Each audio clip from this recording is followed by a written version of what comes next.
Yeah, variable cost, fixed cost. It's a good question. You can have a variable cost, but it still has to. It's a necessary cost.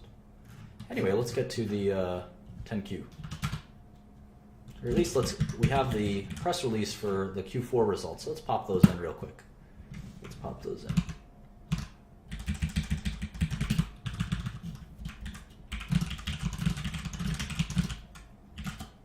Where are we? Q4 15, right?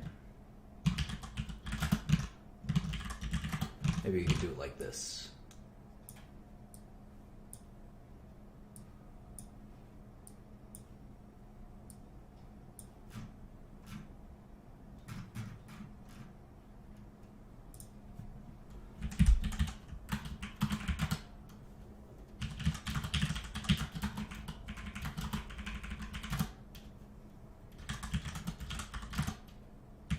It's crazy that their biggest expense is R&D. It's almost like they have a lab studying alarm technology. It's pretty advanced stuff for an alarm company. Now again, I'm excluding that amortization and depreciation. We're going to get back to that in a second when we go to the cash flow statement. Since you guys are so fancy and you know everything, I'm going to hit you with the cash flow statement. And we'll see how smart you are then. We'll have your brains turn to mush as you ponder cash flow statements. What am I doing here? What am I doing? I need a line. Here we go. All right, and to copy paste, we're just going to copy and paste everything and put it there. We're going to, let's see, maybe make this even a little bigger. Trying to see that Q4.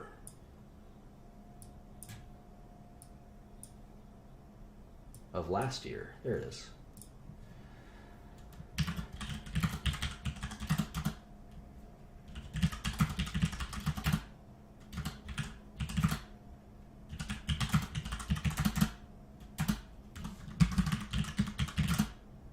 Oh, did I? Oh, look, I made this in thousands. I made this in millions. Uh-oh. SpaghettiOs. I gotta fix that. Let me change it around.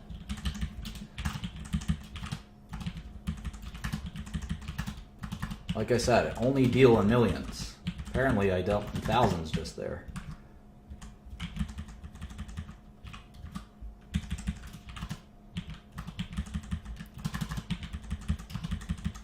There we go. Easy peasy.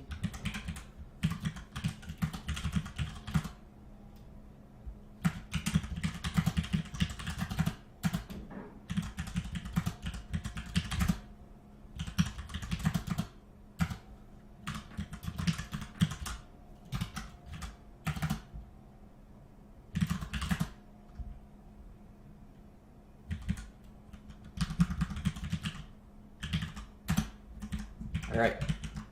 I wonder how much revenue grew in Q4 year over year. 25%. So why would they tell us that 2016 is only going to grow 14%? Maybe they're being very conservative. Some companies like to do that. I always just like to tell investors the truth. This is how I feel. I might be off up, I might be off down, but that's how I feel. Look how fast their costs are growing. Costs are growing faster than their revenue. Crazy. Madmen here. Their R&D is exploding. And that's why their net income is not growing.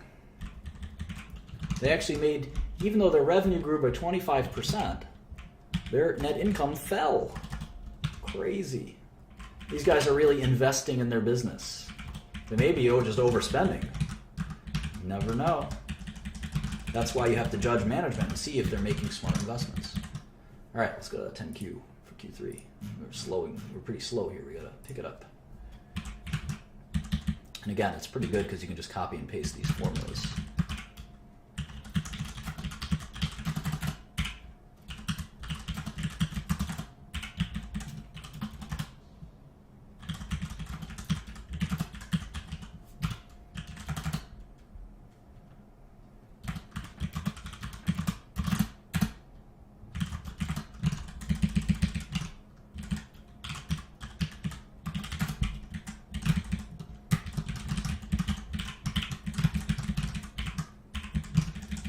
And this just takes some getting used to, get some experience. You can really, this is second nature.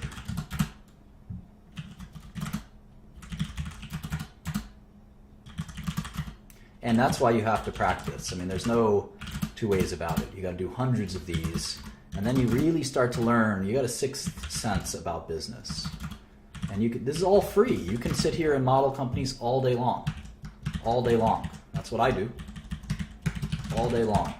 And you get a sixth sense about business. You really do. You just got to focus on one industry, because you learn a lot by learning each of these companies. Like if we thought that there were too much R&D expenses here, we could go to Alarm.com CEO and say, you know what, I look at every other software as a service company, and they don't spend as much on R&D. You guys are wasting money. But you can't do that if you're covering beverage stocks and software stocks. You don't have any credibility. And it's important to have some credibility. At least that's my strategy. There's other people that like being diverse in sectors, and they call themselves generalist investors. I don't quite trust that. And you know what happens when Young Metro doesn't trust you. This company just went public. I can tell because they only had 3 million shares outstanding, and that jumped to 20 to 50 million shares. That usually happens just before you go public with an IPO. If Young Metro don't trust you.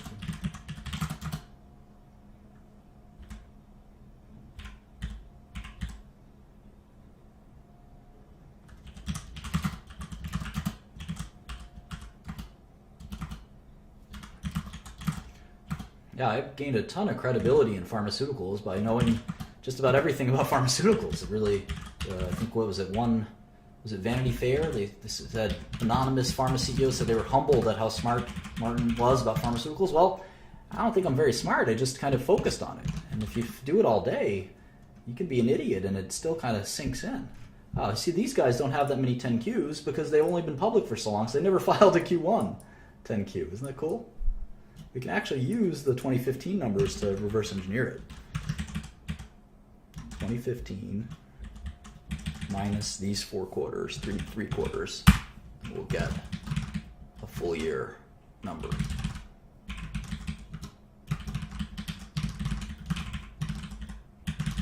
So it's not that hard. You just have to be really excited about what you're doing.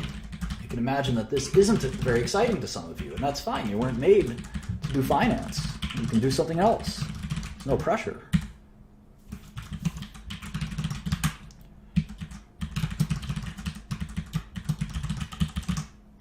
I don't think I'm a genius. I just think I love pharmaceuticals, so it becomes so easy for me to study hundreds of pharmaceuticals because I love it. If I didn't love it, I wouldn't do it. I would hate sitting here and doing this all day. I love investing too.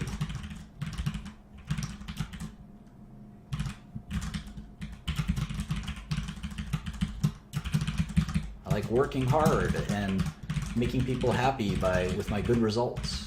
It's a great feeling.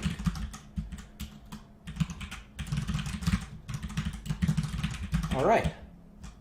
So they've had these 60% margins for a long time. They've had that 25% revenue growth for a long time. And all of a sudden they're telling us, well, you should expect 14% revenue growth going forward. Why? Why? Let's see. It's the leading platform solution for interactive security in the connected home.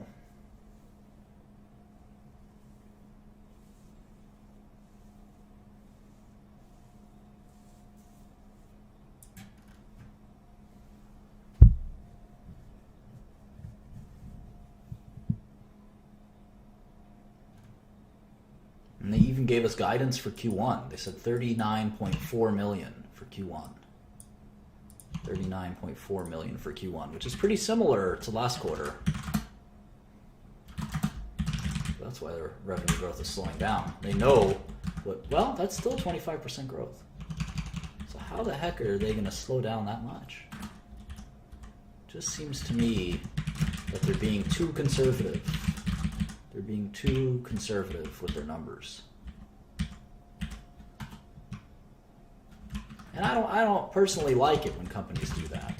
I think they should just be honest.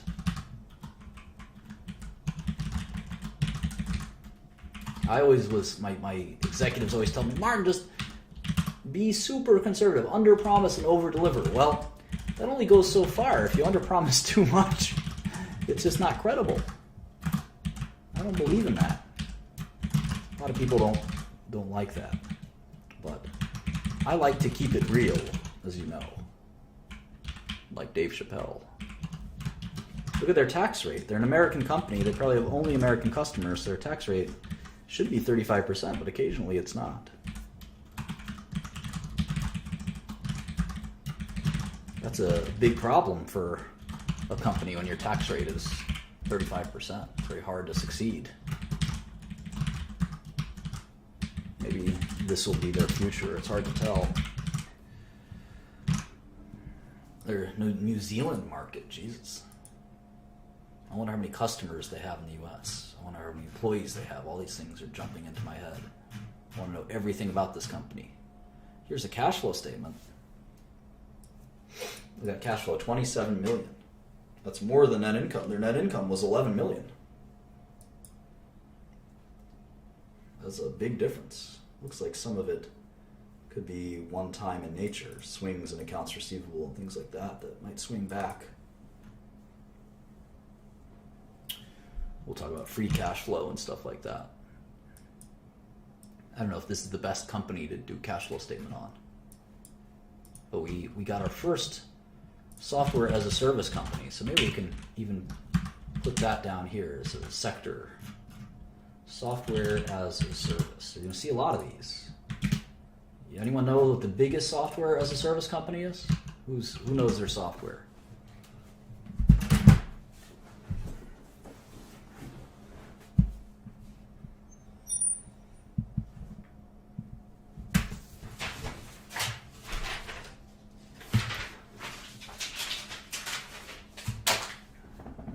It's not Amazon or Oracle. Q1, Q2, it's quarter one.